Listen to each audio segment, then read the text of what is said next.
இந்தியால மிகப்பெரிய கப்பல் படைய வச்சிருந்த மிக முக்கியமானவர்கள் 1000 வருடங்களுக்கு முன்னாடியே உலகம் ஃபுல்லா பல இடங்கள்ல வணிகம் பண்ண நபர்கள்.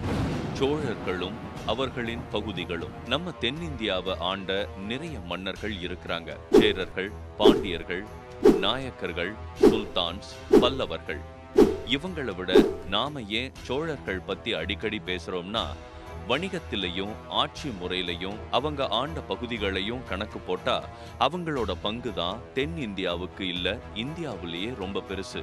சோழர்கள் வெறும் தமிழ்நாடை மட்டும் ஆட்சி பண்ணல. இன்று இருக்கும் கேரளா, கர்நாடகா, ஆந்திரா, தெலுங்கானான்னு மொத்த தென்னிந்தியாவையும் ஆட்சி பண்ணிட்டு இருந்தாங்க. கிட்டத்தட்ட 300 வருடங்களுக்கு மேல தொடர்ந்து ஆட்சி பண்ண ஒரே ராஜ்யம் சோழ ராஜ்யம் தான். எப்படி முகாலயர்களுக்கு அக்பரோட காலம்னா, சோழர்களுக்கு ராஜராஜ சோழனோட காலம் பொற்காலம். அவரு தஞ்சை பெரிய கோவிலை மட்டும் கட்டல, அவர் காலத்துல தான் மொத்த தென் தமிழகத்தையும் கைக்குள்ள கொண்டு வந்தாரு. அது அவருக்கு பத்தலன்னு நினைக்கிறேன். பாதி இலங்கைய கைப்பிடிச்சிருந்த நிலைமையில போய் போர் செய்து மொத்த இலங்கையும் கைப்பற்றினாங்க.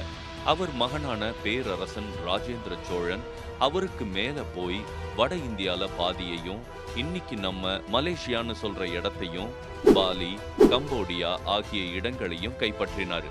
கண்டம் தாண்டி சோழர்களால எப்படி ராஜ்யங்களை கைப்பற்ற முடிஞ்சதுன்னு நாம யோசிக்கிறப்பதான் அவங்க கிட்ட எவ்வளவு பெரிய கப்பல் படை இருந்திருக்குன்னு நாம தெரிஞ்சுக்கணும். கல்வெட்டுகள் மூலமா நமக்கு கிடைக்கிற தகவல் என்னன்னா, 3000த்திற்கும் மேல கப்பல்கள் முழுவதும் மரத்தாலான மிகப்பெரிய கப்பல்களை வச்சிருந்திருக்கிறாங்க. அந்த கப்பல்கள்ல பல மாதங்கள் பிரயாணம் செய்து போர் செய்திருக்கிறாங்க. அதே கப்பல்கள்ல குதிரைகளையும் சேர்த்து ஏத்திட்டு போயிருக்கிறாங்க. இத்தனை ஆண்டுகளா தெரியாத உண்மை என்னன்னா, அவங்க குதிரைக்கான உணவுகளை எப்படி சேகரிச்சிருப்பாங்கன்னு தான் தெரியல. மலேசியா, இந்தோனேஷியா, கம்போடியாக்கு டிராவல் ரூட் அவங்களுக்கு எப்படி தெரிஞ்சிருக்கும்னு பாக்குறப்ப அதுக்கு ஒரு விஷயம் சொல்றாங்க. கடல் ஆமைகளுக்கு எப்பவும் கடலோட வழி மொத்தமா தெரியும்னு சொல்லுவாங்க.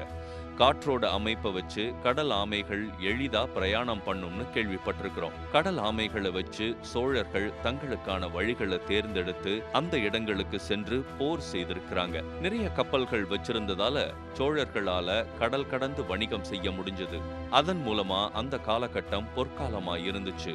மக்கள் செல்வச் செழிப்போட இருந்தாங்கன்னு சொல்றாங்க. சோழ சாம்ராஜ்யத்தை விரிவுபடுத்தினதுல முக்கிய பங்கு வகித்த மன்னர்கள் விஜயாலய சோழன், பராந்தக சோழன், சுந்தர சோழன், ராஜராஜ சோழன், ராஜேந்திர சோழன். உலகத்துல இருக்கிற அனைத்து ராஜ்யங்களை ஒப்பிடுறப்போ நம்ம கப்பல் படைகள் ரொம்ப பெருசுன்னு கல்வெட்டுகள் சொல்லுது. உலக வரைபடத்தை எடுத்தோம்னா சுத்தி இருக்கிற சைனா, ஈரான், ஈராக், அரபு நாடுகள்னு எல்லா நாடுகளோடையும் வணிக தொடர்பு வச்சிருந்த ஒரே ராஜ்யம் சோழ ராஜ்யம் தான். இன்னும் சோழர்கள் பத்தின பதிவு நிறைய வரப்போகுது.